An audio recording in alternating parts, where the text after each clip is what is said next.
All right, so let me briefly introduce our speakers. I'll start with Tim because Cassie is the star. Tim is the head of data at Statsig. Before that, he was a staff data scientist at Meta. Statsig, we work with many top AI companies, including OpenAI, Anthropic, and xAI. So data, decisions, and AI are core to what we do. Tim will share his take on how decision intelligence is evolving in cutting-edge applications. Tim, anything you want to add? No, you did a good job there. Cool. Casey was Google's first chief decision scientist and started raising big questions about AI nearly a decade ago. Today, she is a highly sorted after advisor and speaker, helping top organizations shape their AI strategy. Casey has a rare gift for breaking down complex ideas into simple, memorable, and actionable insights. People often have to pay a high price or literally win the lottery to hear her speak. So we are really in for something special today. Cassie, anything you want to add? No, no pressure, right? Why is he? Now that I mean, now it's a lottery ticket as to whether I'll say anything profound. Well, I'll do my best, and I'm really delighted to be here. Thank you so much, Statsig, and yeah, let's have some fun. What's our first question? Nice. The first question is directly your background. So you started as Google's first decision scientist, but most people who share similar background as you are became a data scientist. And I think there are a lot of data scientists in our audience today. So why did you choose to be kind of invent this new role? Can you tell us a bit about the title and the story behind? Well, let's pull it way back. So I spent 10 years at Google, and when I joined Google, it was into the research and machine intelligence group, so Google Research, as a statistician. And what I've been my whole life is a data and decision-making nerd. I've been a data nerd since about the right age to become it, like, 8 years old, you meet the most beautiful thing in the universe, everybody knows, is spreadsheets, right? I think I'm preaching to the choir here. Eventually you grow out of spreadsheets, and at 11, you're like, oh, Microsoft Access, right? Those were the days.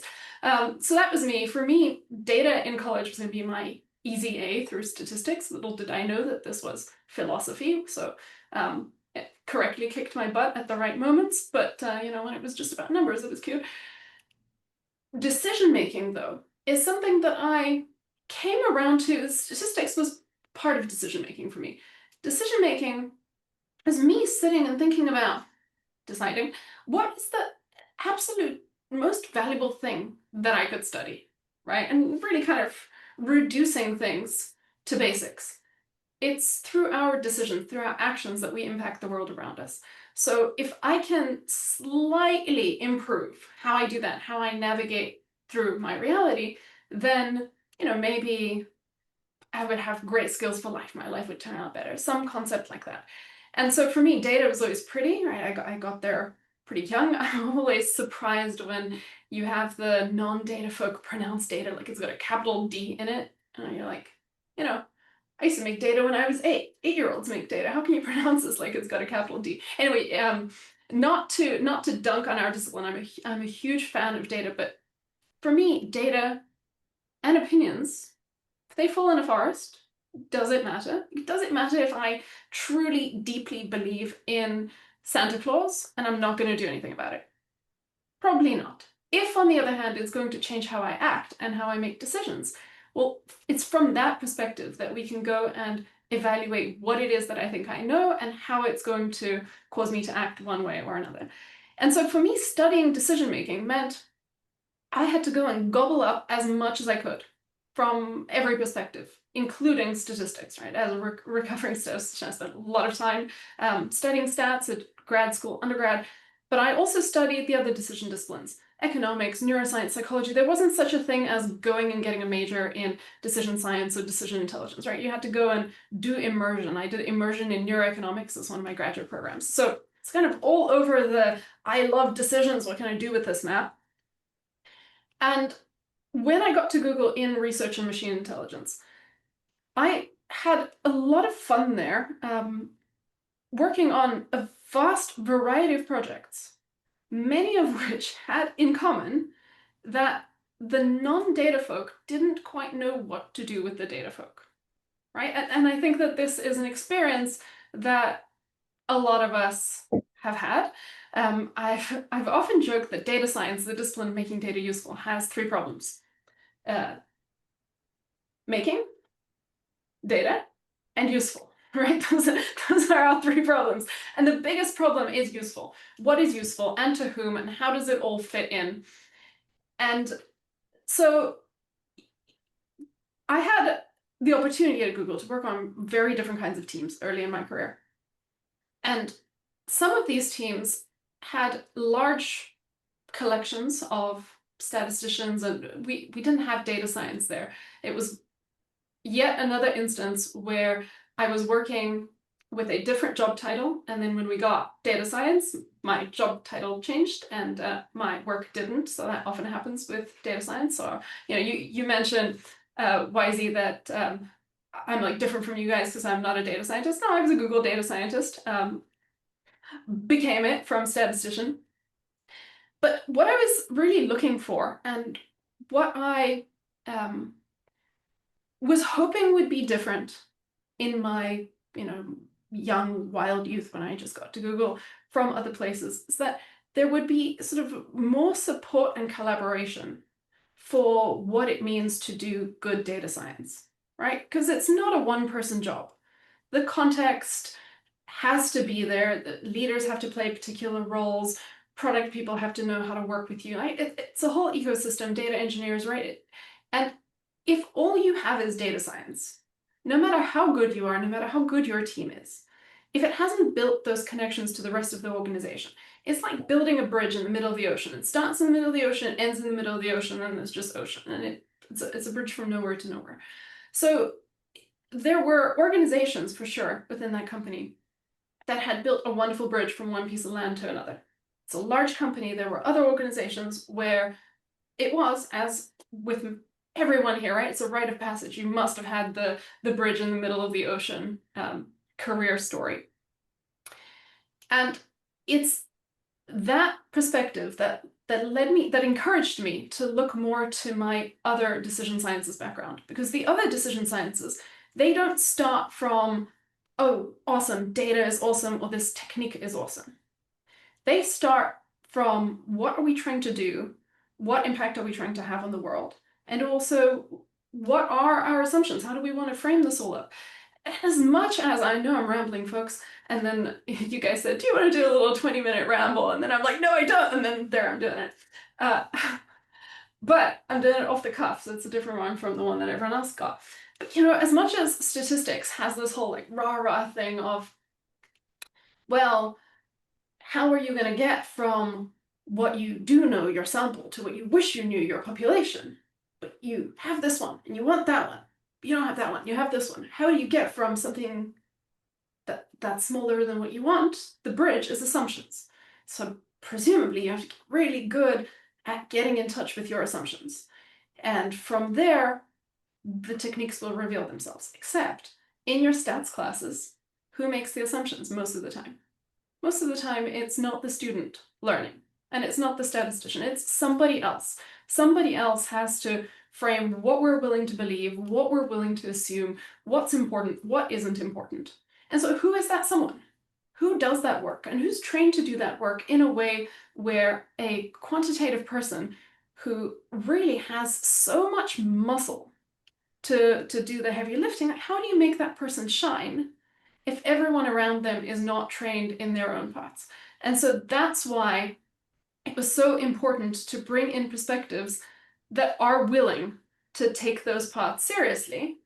And yet, it's not like you have true end-to-endness by default out there. There's so many siloed disciplines. You take a psychology of judgment and decision-making course, you're not going to know what to do with petabytes of data, right?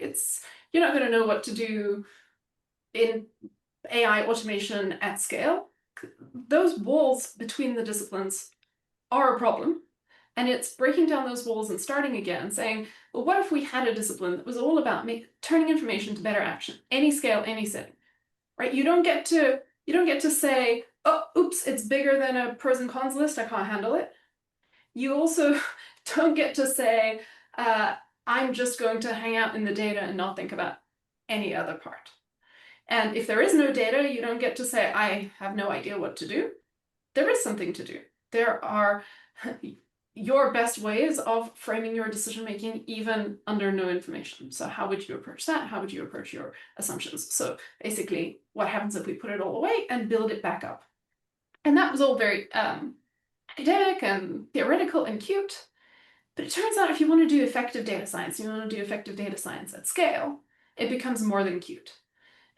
It becomes the solution to the usefulness problem. If you want to increase your probability of success, how you actually pass the baton from between various different types of professionals becomes extremely important. And that's the core essence of decision intelligence. You were going to ask me, you phrased it like, what gap does decision intelligence plug? And I would say data science is the gap. It's the bridge from nowhere to nowhere, unless you've got everything else in place. And then think of those two big arcs of a bridge that are going to fall down without any support. Then data science is the keystone, if you've got the whole thing right. Nice. I love your analogy. And I love the bridge in the ocean from nowhere to nowhere. Yeah. And before Tim asks you to comment and to talk about this question, I want to do a quick survey between the two of you. So you what matters is making a good decision, and data plays a part in that. Yeah, and I would pause you there. Now I'm going to become pedantic because pedantry is welcome here. There are enough statistician folk that I feel okay with the bit of pedantry. But a good decision, what is that? Or what is it? That's in the eye of the beholder. What we would want to do is maximize decisions made well, right? Which owns the fact that there's some subjectivity, so it matters who's in charge. But you could say, ceteris paribus, things equal, if you have a decision that's made, an important decision that deserves the effort and attention, and you put less effort into it than it deserves, that's a less well-made decision than one that matches to what's at stake with the decision, right? So the amount of effort. How much return on effort do you get? So if you think in terms of simulation, and how much of the space can you simulate per unit of thought, per unit of compute, and so on. So there is making a decision in a better manner. And I'd like to separate that from good or bad decision. What people usually mean is good or bad outcome. And if you study decision analysis, page 1 is, if you don't understand outcome bias, maybe don't read the rest of the book. Let me do that short one for everybody here. A decision and an outcome are different things. The outcome is what you observe. It's your decision quality mixed up with all the randomness, unpredictable stuff that you could not possibly see coming. Right, so that's your outcome. It's got luck, plus it's got decision quality. We want to learn from and optimize decision quality. Nice. Making good decision, making good decisions. Like not working in silo, like bridging different making decisions in a better way, yes, as well as we possibly can. And your metaphor is data science is the keystone in that bridge. Tim, right. And then yeah, I think what I really like that answer because one of the biggest frustrations I hear from data scientists is like they're sort of given this task, like companies that care about data, because everyone wants to say they care about data, they'll hire like a really good data team. They will sometimes put large groups of data scientists together, maybe onto its own floor. And those data scientists are sort of tasked with like doing what you're supposed to do with data. And so they will distill the data, they'll build models, they'll find insights. And then what they often fail to do is like, what is the set of recommendations that follows? But even for folks who do that, because they are sort of isolated, no one listens. Like they're not plugged in to what the biggest problems the org is facing. They're kind of making recommendations that nobody is ready for. And so I think like the best data scientists I know are the ones that are good at bridging that gap, and they actually make recommendations that land and drive decisions and actually create value for their org. So I like the fact that how you frame this actually touches what is probably the biggest thing I hear about frustrated data scientists. Like nobody listens to me, and I think it's like there is a gap that folks have to focus on. Oh, I can dispense so much soothing, tough love. Soothing, tough love for everybody who's experiencing this career stuff.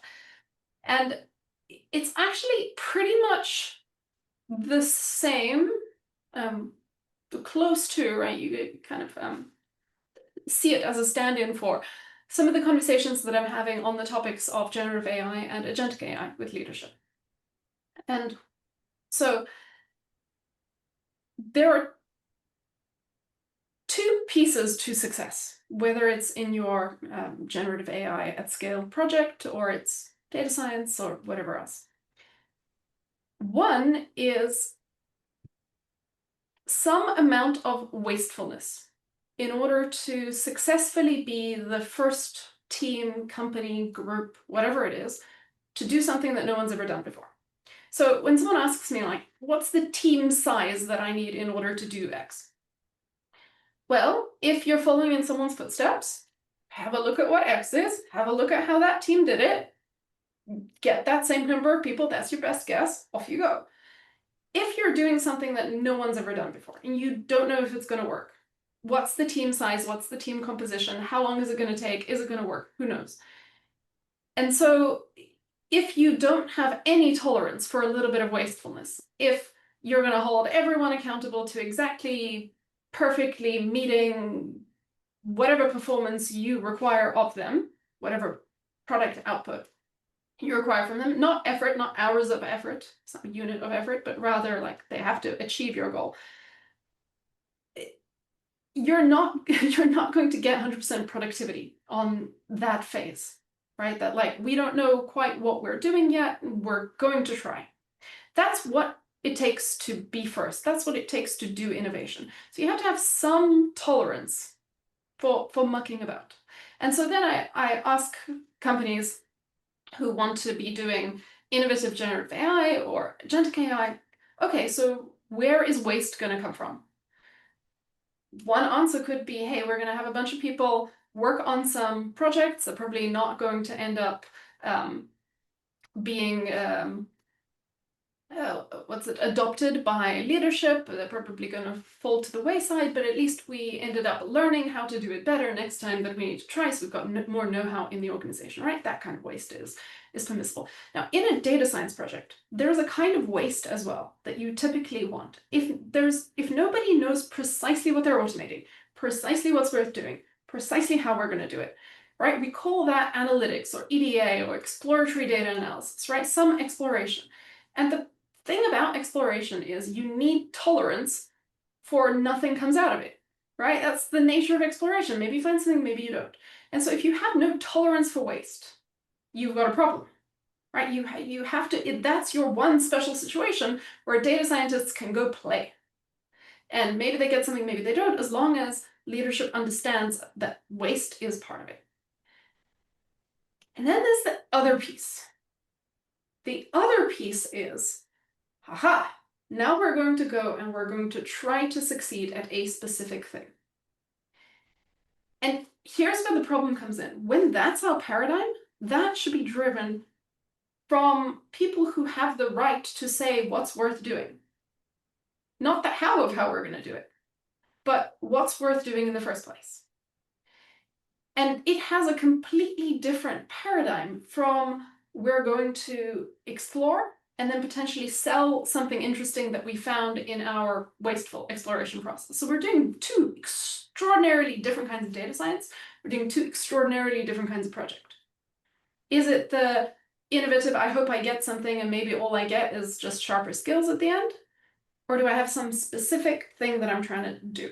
And if I have this specific thing, it behooves my career, yours, everybody's career, to make sure that this specific thing is not going to fall flat.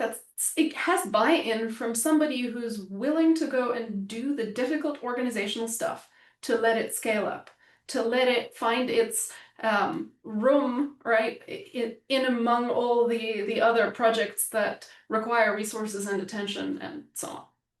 And so if you, the data scientist, have now decided that that's what your organization needs, and you have prescribed it to your organization, you're going to sell it, without any buy-in from anybody who's at the right level of seniority and has the right exposure to what matters to the business, you're not setting yourself up for success. So knowing what phase you're in, knowing how much tolerance for waste in these various phases, and knowing who would be able to champion various parts of the process are really, really important. If you're going out there like, I found a thing, I'm going to sell it, the organization's definitely going to win from it.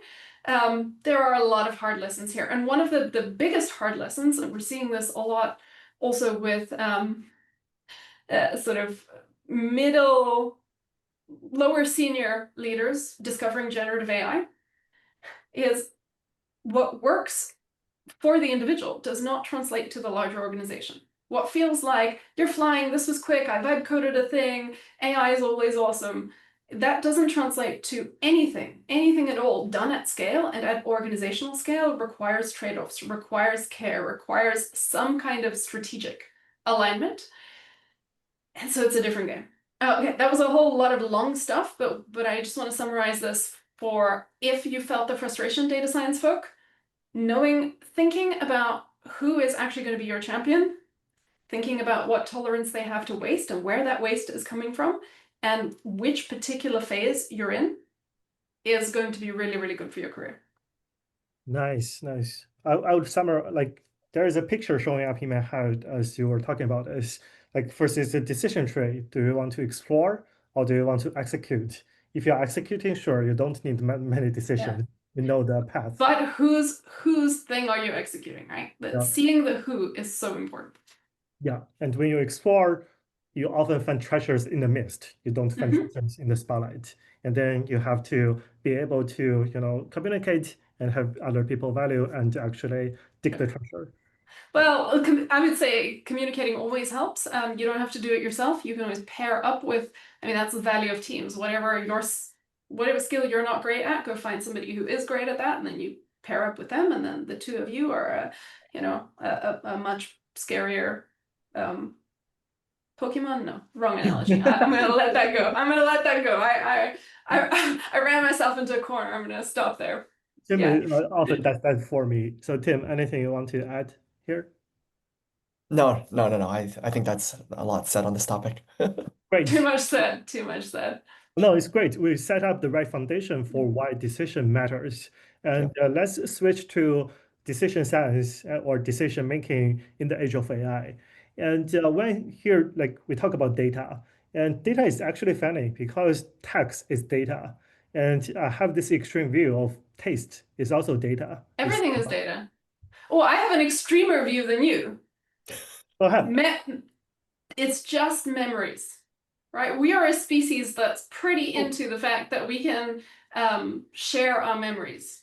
I think it's That's verbal, then written, then nice. at scale in books, then searchable. Like it is about the sharing of memories. And as you begin to share more and more and more memories, of course you get unreasonable effectiveness of all that memory. Wow. But it's just memory. And like memory, it's fallible. And what you think of as important is going to, you're not going to store everything, whether it's in your wetware or in an actual data set. So the sensibilities of the times, what felt important to you at the time is going to determine what you actually have in the data. But yeah, it is just memory. Nice. And I think similarly, Richard Sutton, he recently had a speech about it's our experiences. Similar, yeah. And so the decision making, like if I take this data view, right, it's our memories or experiences. In the past, we go to data scientists for decision because we trust number, we trust quantifiable decisions. Who is this we? Who is this we who's doing Reason this? we have a job, whoever pays our salary, because we don't do production code, right? Like it said, what matters is the decision. The reason we got salary, we don't code production, so has to be people trust us with increasing decision quality. I guess. Do you agree? I'll take that as a soft yes. But suppose we got our salary by running quantitative studies and improving decisions, increasing utility of the company, increasing shareholder value, whatever it is. Today we can ask AI. maybe the AI can do a lot of studies, do whatever. Today it's not there, but in 5 years, who knows? So comes my question: what decision we must never hand over to AI, and what we should? Why is it? You have opened so many. It's like whack-a-mole. I'm like, This the one. audience is trusting me to let no mole go unwhacked, and you've given me so many. There's no way I'm going to remember them all. Okay, we'll get back to what decisions, but first to wax some moles. Hang on, I believe my brain is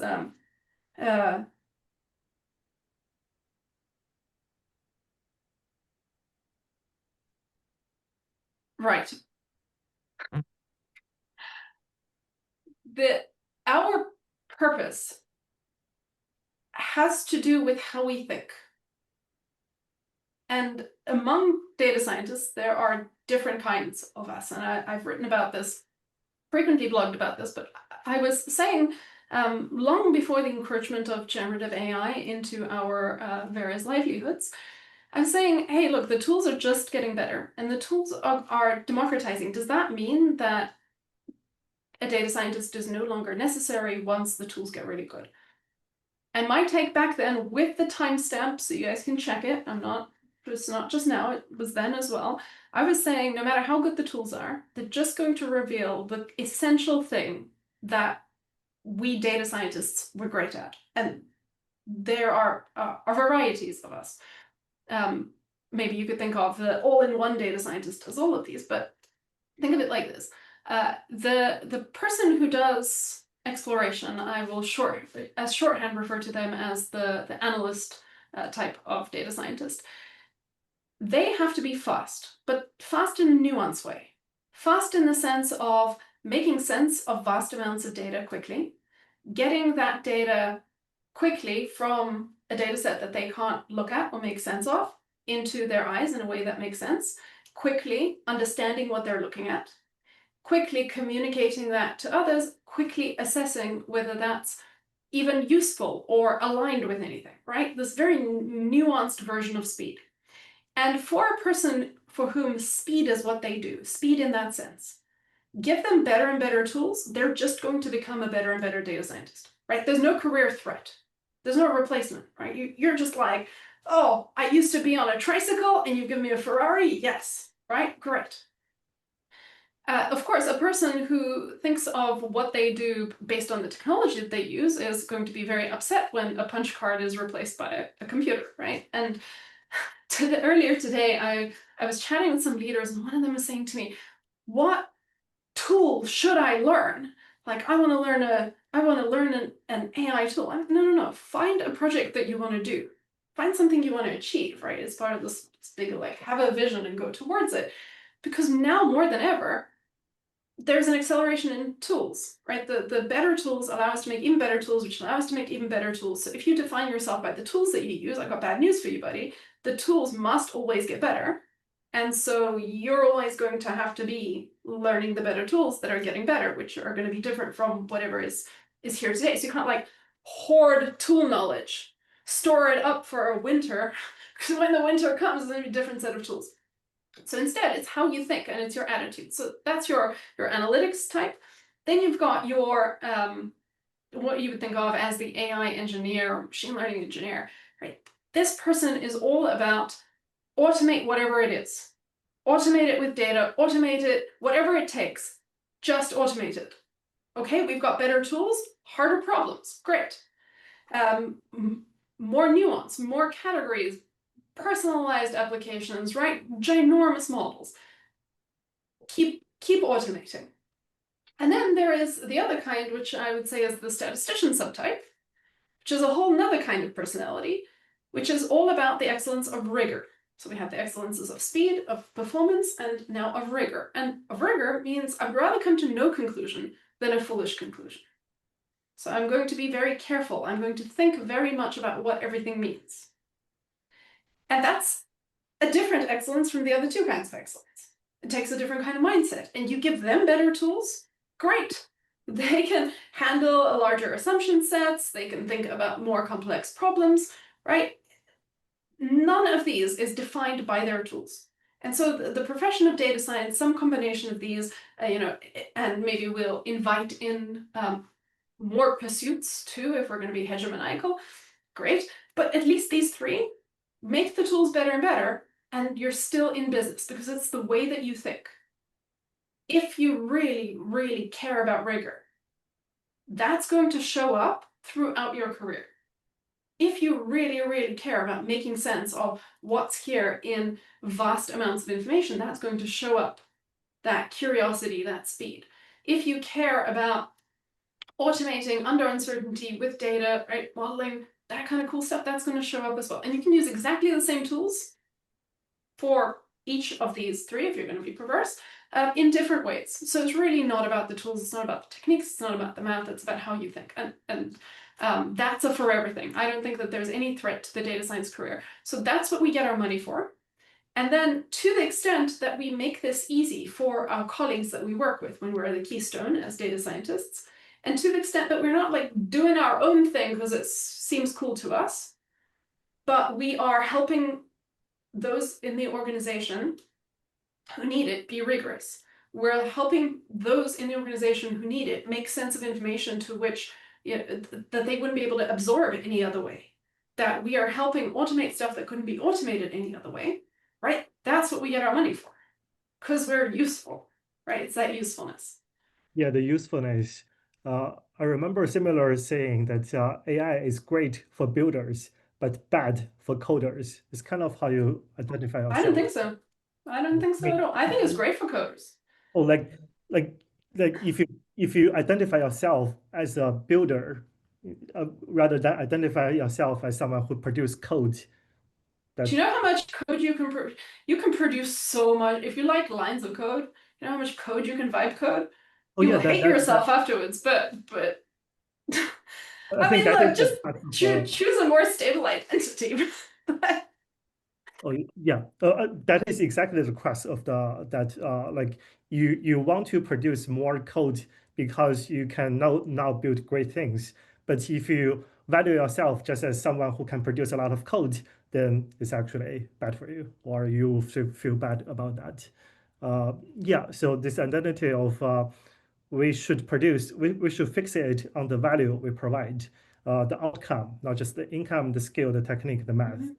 Yep. Yeah, and I'll add, like, I completely get the love of wrestling a bad tool into submission, right? Because one of the things about, I don't know, being like a nerdy techie person is to everybody else, they see, in order to automate this thing, I would have to learn C++, Python gross, and then I would have to slowly write out stuff, right? How unpleasant. Or I'd have to learn punch cards, gross. And then we look at it and we're like, awesome, this is gonna take a while, but it's gonna be fun. This is a delightful, masochistic excitement about bad UX, right? Because that's what it really is. You have a thought of how you would like the world to change as a result of, things you do with your fingers or your words.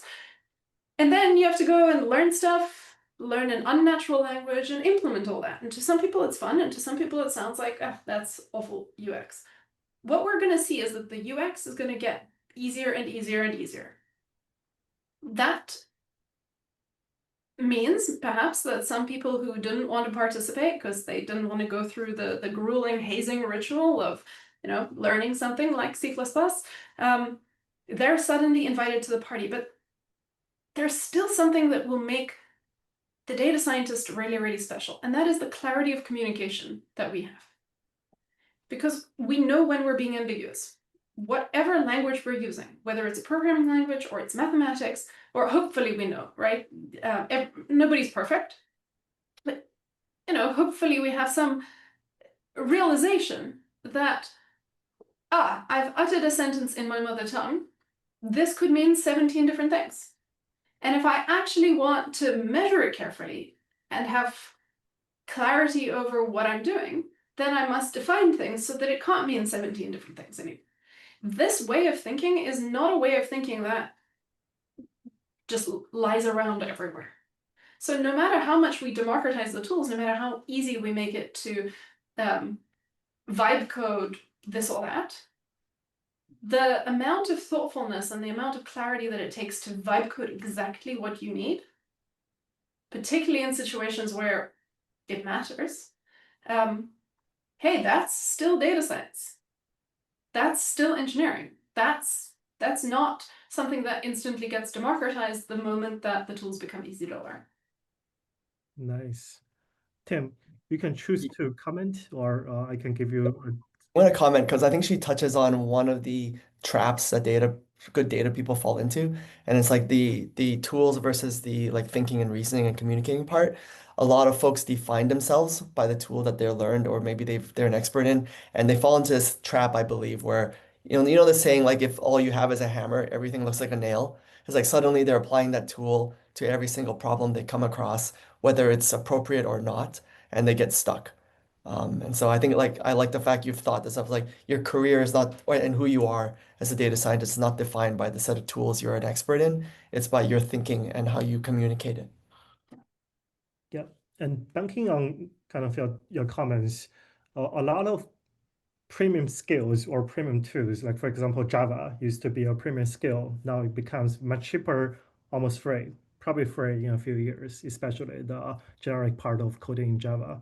So, like as more of these skills become cheaper, what enables data scientists to do different things? Or should data scientists even be, free?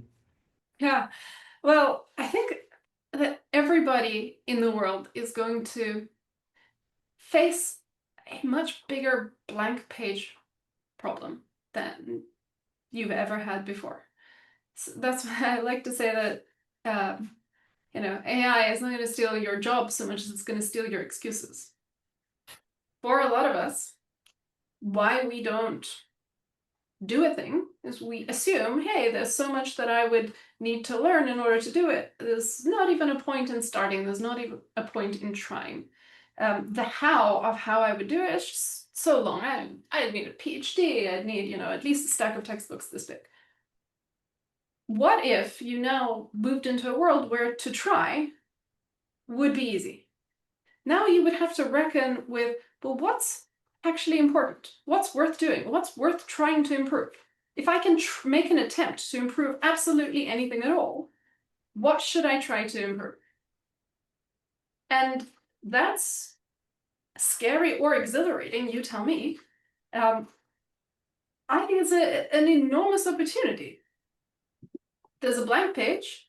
You figure out what's important enough to do. You figure out what matters to you. And the tools are going to be much easier to learn and much more likely to take you there. And what you can be proud of is what you thought was worth putting on the blank page. You could sit and have a deer in headlights about the blank page, or you could say, hey, my world, my business, my life, hey, these are the things that I think aren't as good as they should be. Let's try to make them a little bit better. And I think how you'll be using these, let's say, much more powerful, much more general purpose tools will say a lot about you. What is actually important? Like, let's all stop and think, what's worth doing better? Is the thing learning a programming language for its own sake? Maybe, maybe not. Maybe there's a reason why, and we're just like hiding from that reason by spending a lot of time in the process of learning. What if learning's done? Now you got to do. Now you got to figure out what's important. Nice. Two words popped up. The first is agency. You have the blank page, right? You need Yeah. agency to take initiatives. The second is kind of taste. Out of all the options, which particular route are you going to choose that is going to be different from everyone and other people? Yeah. Nice. Yeah, and there's like two mental models that irritate me in the the kind of like rah-rah of the AI influencing space, and it's like this mental model of just a person alone empowered by tools can do everything, right? That's kind of both mental models. And you're not going to be alone. Everybody else on this planet is going to realize that these tools can give them a leg up in whatever's interesting to them. And suddenly you will see that there's going to be a whole world in which you got to collaborate with everybody else. Like this whole open space and, now I'm a superhero. It's actually going to be, how am I going to be seen among all the other people doing cool and interesting stuff? And what's the regulation going to look like as all of us put ourselves on steroids with tools doing things that would have seemed impossible 10 years ago? And all of us, filling niches that no one even saw coming. That's going to be a lot of work and a lot for all of us to do. And hey, the time to start thinking about where you want to sit in among that, like if you're adaptable, guaranteed to be plenty for you to do. But where exactly you want to sit is determined by what you want to write on your blank page. Nice. I want to, before I go to the Q&A, I do want to be selfish here and ask one question for Statsig. Yeah. Yeah, so Statsig, as you know, our key product is experimentation, A/B testing. And the reason we do A/B testing is to make decisions. We want to take data, run counterfactuals, get information, make a decision. And for data scientists, so this question I'll first ask Tim and then have your comment on Tim's answer.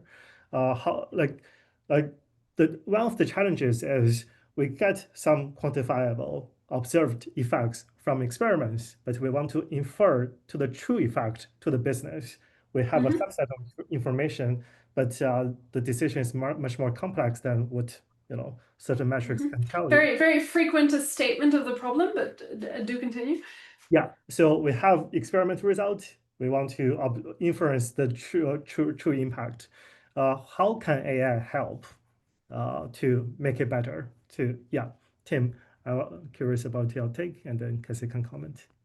I'm skeptical how AI can help here because I feel like when you're looking at your results and you may be looking at a panel of metrics, some moving up, some moving down, it's hard to come up with a very clean decision rubric on how you make that decision, and having context on the product, your user, on what you know about your users, what your business is trying to achieve. I feel like all of that has to be layered on top, like almost like glasses that you're using to view the results and how you make the decision.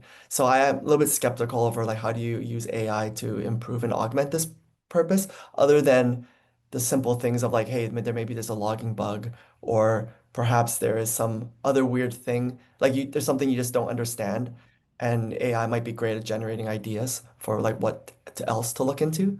But I think the straight up like, is this a good or bad result, I think needs a human intervention.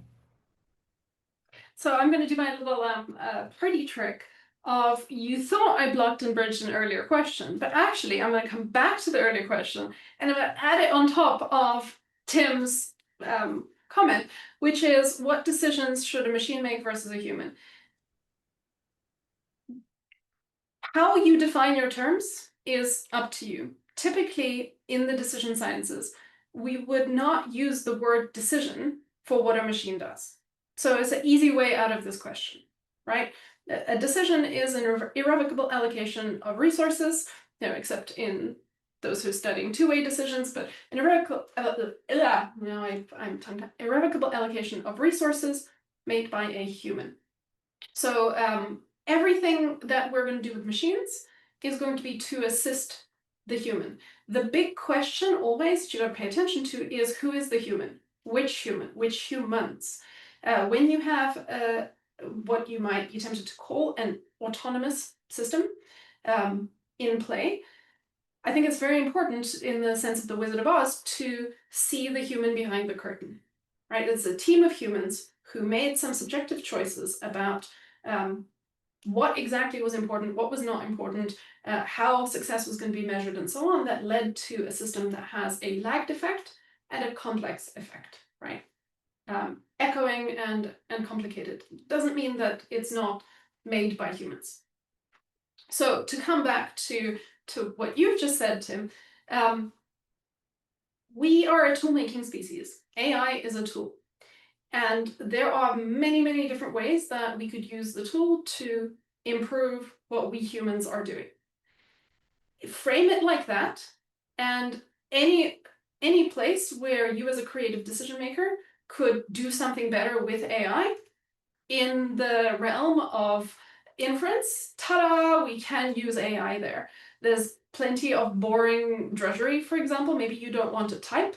Maybe you don't want to simulate a particular way. You want to simulate a different way. Maybe you want to summarize your results or translate them. Or hey, maybe somebody ran the analysis in a language you don't speak. Right? Who knows? There's so many opportunities where you can use a tool to improve your approach. But if we go back to the fundamental where we're going from something that we know to something that we wish we knew, and we're going to make that bridge with assumptions, the trouble there is that we don't know the thing we wish we knew.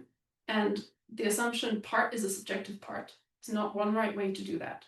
And because there's not one right way to do that, it's very much the responsibility of, well, whoever's going to be responsible for it. They pick the assumptions, they pick the tools, and we wish them luck because we don't know if it's going to be a good decision. We can only know that it was a decision made well. I see. Tim, any follow-up questions? Or No, no, no. That was beautifully stated. nice. Human as part of the, I don't know, parameters. Sid, I'll have you take over for audience questions.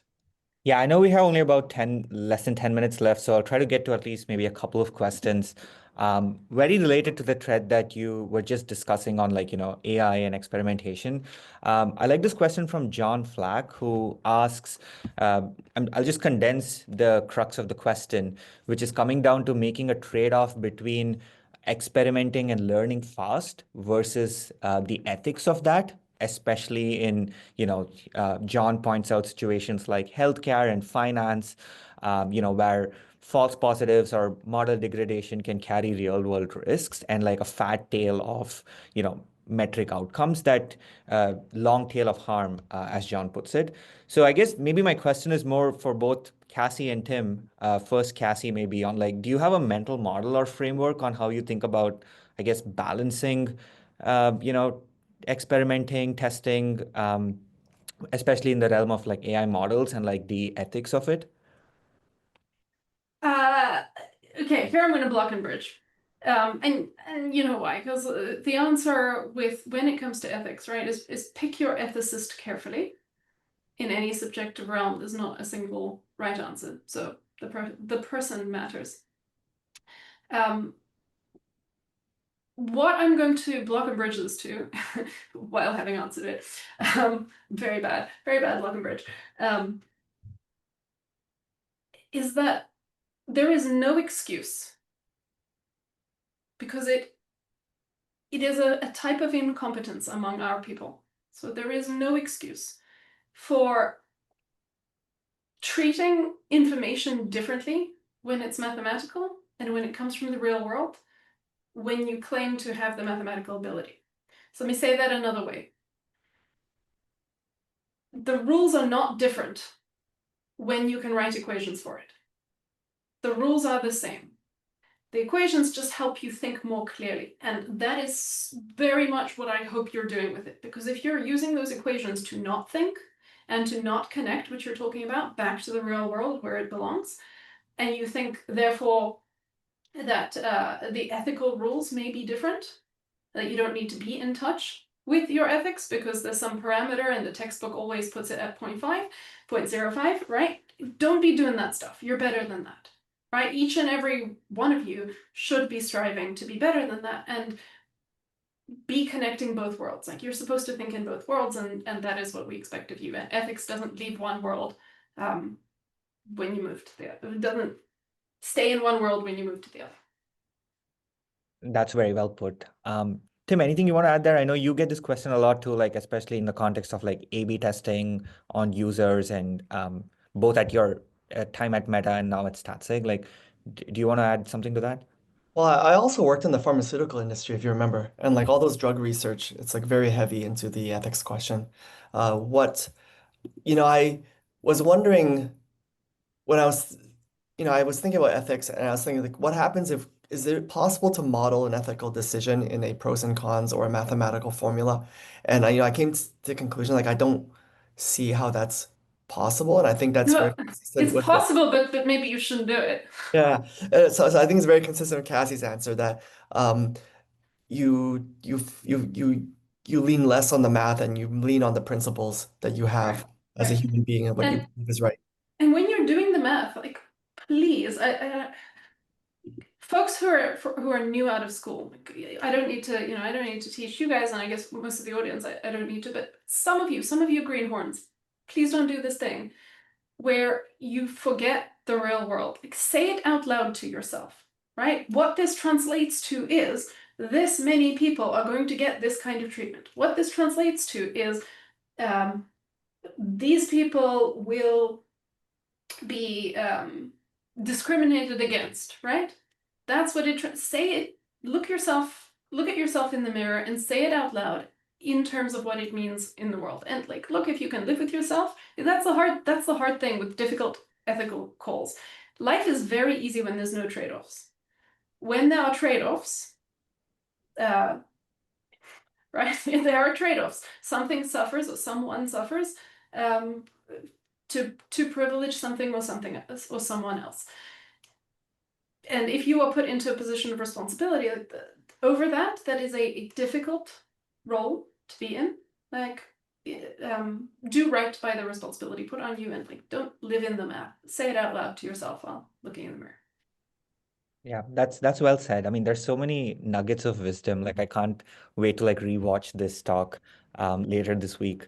Um, maybe let's see if we can get to maybe one max two questions before we end this webinar.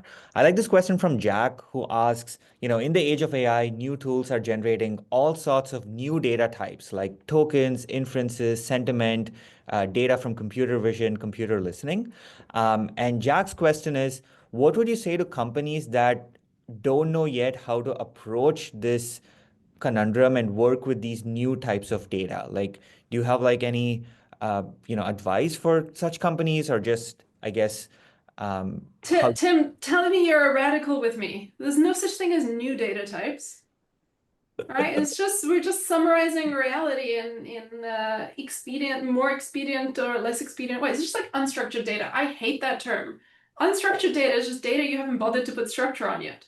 And the very fact that you're storing it in electronic form means by definition it has structure. So yeah, this idea, like, data types are a figment of our imagination.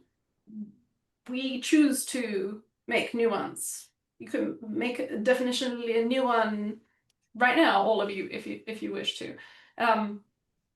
Bringing that back to meaning and making all that endeavor useful, that's the big game.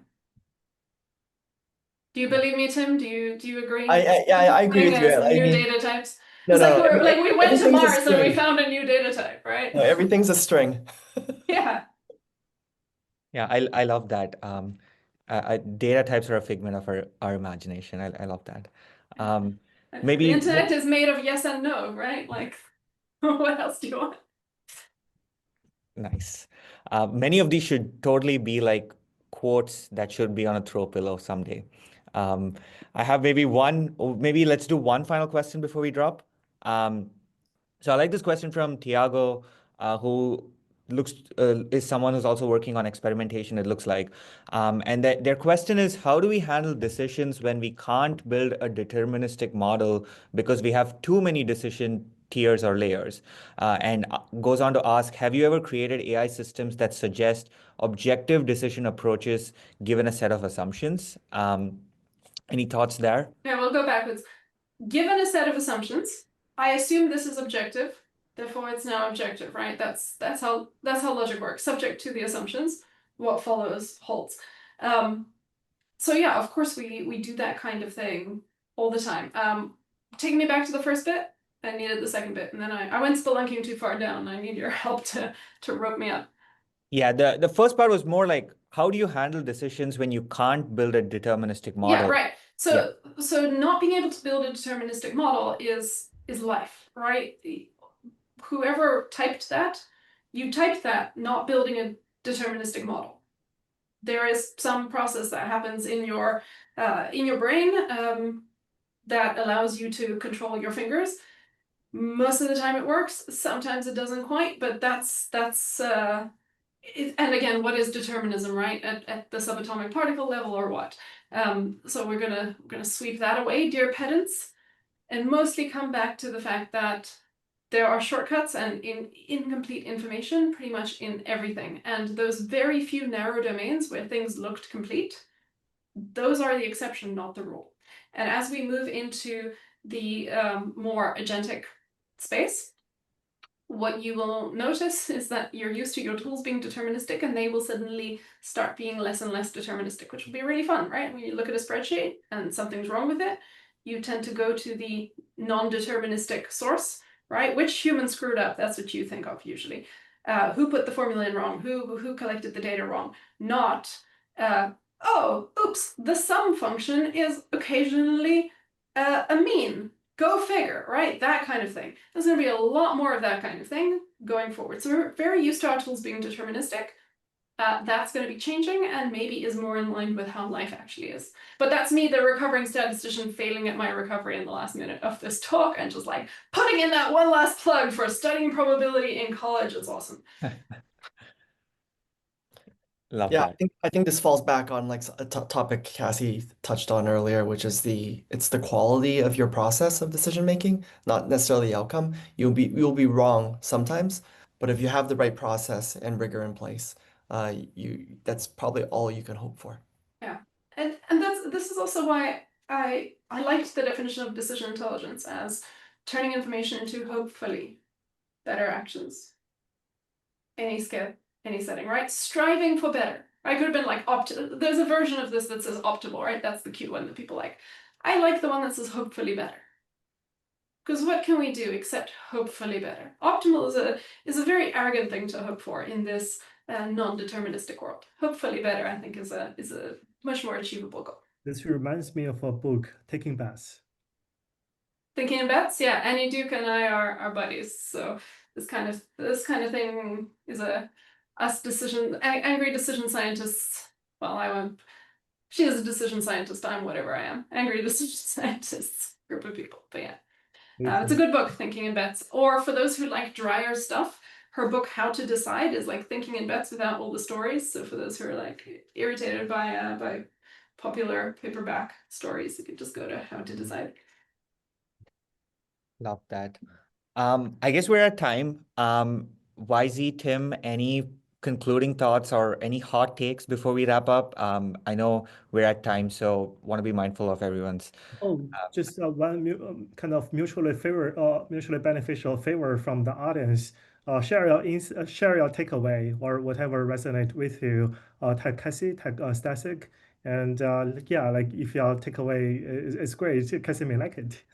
Yeah. Please let me know. I never actually know what the audience resonates with unless somebody says something. Ideally online, ideally tagging Statsig, and secondarily tagging me so I can actually see what the thing was. But that's how social media works. So we gotta tell you to tag all the things. But honestly, yeah, if you guys don't say what you learned and or enjoyed, I'll just be like, oh no, they hated me, and off I go. So save us, tell us. We would love to hear from you. I'm looking forward to hearing some nice comments and posts on LinkedIn. We will be shouting out the recording in a few days for all those who attended. I know I'm going to be rewatching this talk. It was really insightful. Thank you so much, Cassie. We loved this collaboration and this last 1 hour.